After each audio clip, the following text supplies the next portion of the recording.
Hello. So I have explained two main frameworks, two main principles of estimation: M estimation or Z estimation. So they are just conceptual distinction, and they are more related to the algorithm or the mathematical derivation. But in practice, maybe you have not heard about them, and maybe so what I explain in this video are more familiar, maybe to you.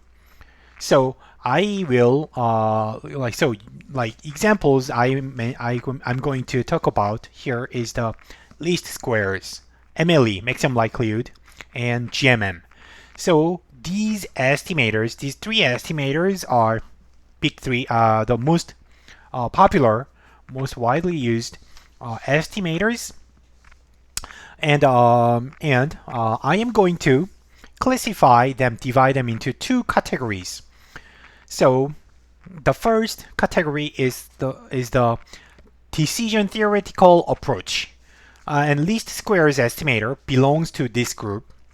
And the reason why we call this decision theory estimator, decision theoretical approach, is because the starting point of that estimation is from the definition of a loss function.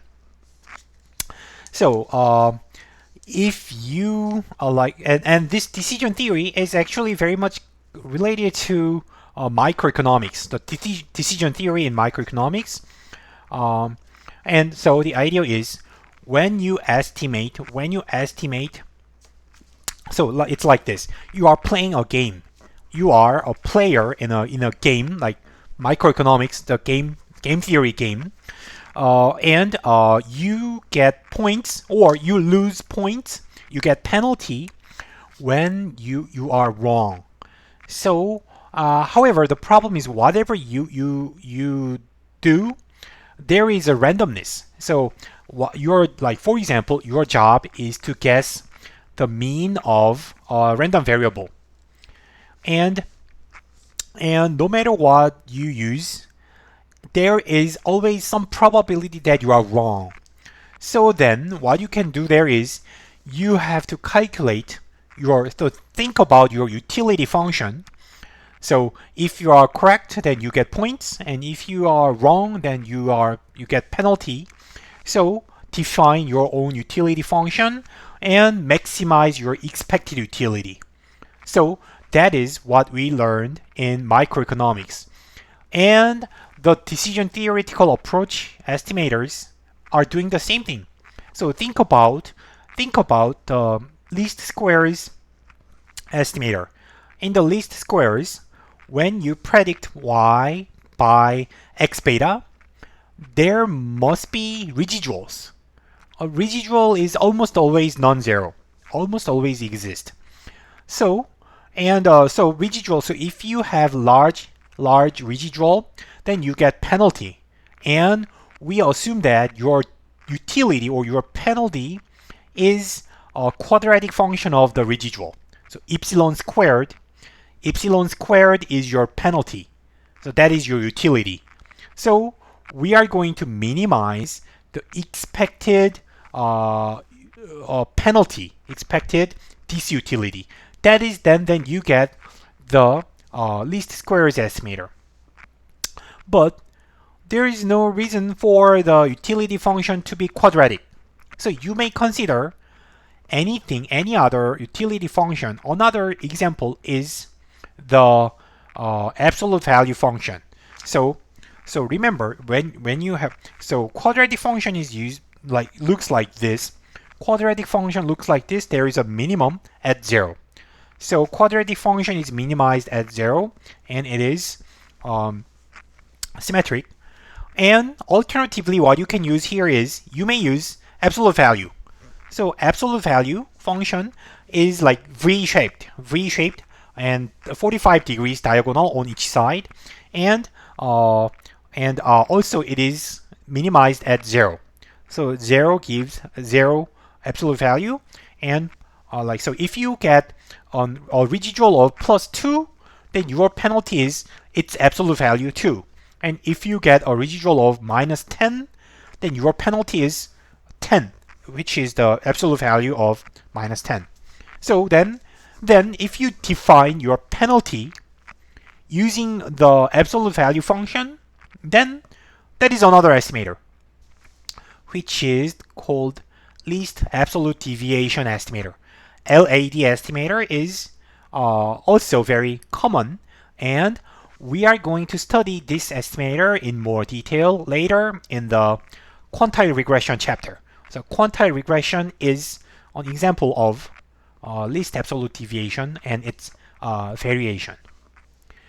So these are mostly M estimators by definition. So you are minimizing or maximizing the expected utility. That is the decision theoretical approach. And the other category of estimators that, by the way, these categories are my categories, and it's not like it's not given in the textbook. So I just categorize the estimators in this way to help you better understand. So don't say this to other like when you talk with other economists, maybe other economists may not think this way. Anyhow, the second category that I think is starting from some assumptions. So also the linear regression model, the OLS estimator can be understood in this way. So the second category estimators exploit assumptions, which is more suitable when you have some structures, more assumptions. It depends and the difference between the MLE and the GMM estimators is on how the assumptions are imposed. So as you know, the maximum likelihood estimator requires the PDF or the probability distribution. So for example, you need to assume that to apply the MLE estimator on a linear regression model, you need an assumption that the error term follows a normal distribution, for example. So like that, MLE utilizes the distribution assumption. On the other hand, GMM, generalized methods of moment, utilizes assumptions on the moments, the assumptions in the form of expectations. Remember, I said at the beginning of this semester, I introduced two important ways to characterize, to relate it to the probability distribution and the randomness. One is probability distribution, and the other is moments, expectation. So they are two major pillars of statistics, and it's your choice. It's not one is better than the other, but if you have probability distribution assumption, then you can think MLE as a result. And if you have an expectation using expectation, then GMM is your choice.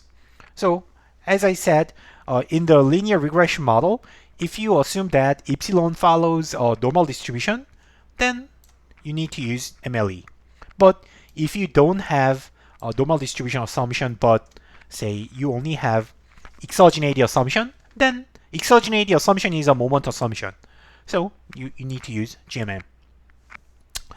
However, what's interesting here is there is a very powerful answer that concludes every argument.